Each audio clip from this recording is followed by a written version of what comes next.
Bonjour à tous, ici Mathieu Vénis du site internet penser et agir.fr, le site dédié au développement personnel par l'action. Bienvenue dans l'épisode 60 de la série Agir au quotidien où on va voir pourquoi est-ce que vous devez ou vous ne devez pas être un mouton. Alors pourquoi ce thème-là? C'est parce qu'on est juste à côté d'un endroit où il y a des moutons. Je vais vous mettre les images au montage, comme ça vous pourrez apprécier les moutons avec lesquels je suis. Alors si vous n'êtes toujours pas abonné à ma chaîne YouTube, eh bien, cliquez tout de suite maintenant sur le bouton s'abonner pour être notifié à chaque fois que je publie un nouvel épisode. Et puis si vous souhaitez me poser des questions, rendez-vous sur penseretagir.fr/questions. Vous avez un lien dans la description pour me poser vos questions et puis j'y répondrai dans un épisode futur de cette série.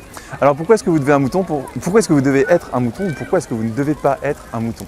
Alors vous savez, vous connaissez ce que c'est qu'un mouton et le mouton a toujours pour habitude de suivre le berger. Donc un mouton c'est quelqu'un qui suit. Et en fait dans la vie on suit toujours quelqu'un et on se fait toujours suivre par les autres.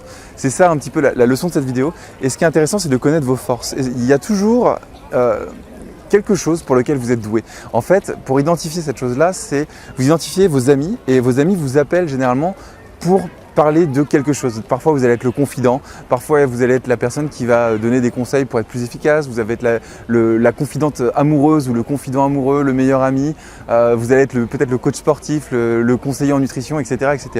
Et tout le monde a un domaine précis dans lequel il donne des conseils à ses amis. Ça c'est le moment où vous êtes le berger. C'est vos amis qui vous suivent, donc vos amis sont un petit peu les moutons qui vous suivent et vous êtes le conseiller.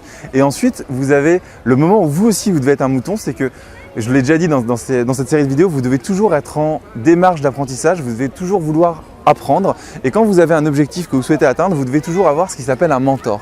C'est très important d'avoir un mentor. Là, quand vous regardez cette vidéo, par exemple, sans forcément parler de mentor, mais en tout cas, vous êtes en train d'écouter ce que je dis, vous êtes en train de me suivre au fur et à mesure des vidéos et pour certaines vidéos, eh bien, je vous donne des conseils que vous appliquez. Donc, vous me suivez comme ça et moi-même, je suis d'autres personnes, je suis des mentors, etc., des personnes qui ont déjà accompli les objectifs que je souhaitais atteindre.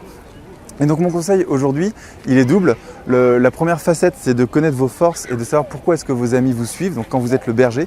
Et le deuxième conseil de cette vidéo, eh bien, c'est de suivre les personnes qui ont déjà accompli les objectifs que vous voulez identifier. Donc là, cette fois, de vous comporter en mouton qui suit un peu le berger et d'identifier ces personnes-là et de suivre les conseils. Voilà, s'ils ont réussi, c'est qu'ils ont des bons conseils à donner et dans ce cas-là, suivez ces personnes et surtout identifiez-les avant. Voilà, c'était Mathieu Vénis du site internet penser et agir.fr pour l'épisode 60 de la série Agir au quotidien. Si vous avez aimé cet épisode, cliquez sur le pouce en l'air. Dites-moi aussi en commentaire de cette vidéo quel mentor vous suivez, s'il y a des personnalités, que ce soit sur internet ou des personnalités publiques que vous suivez, qui est-ce que vous suivez et pour quelles raisons vous les suivez.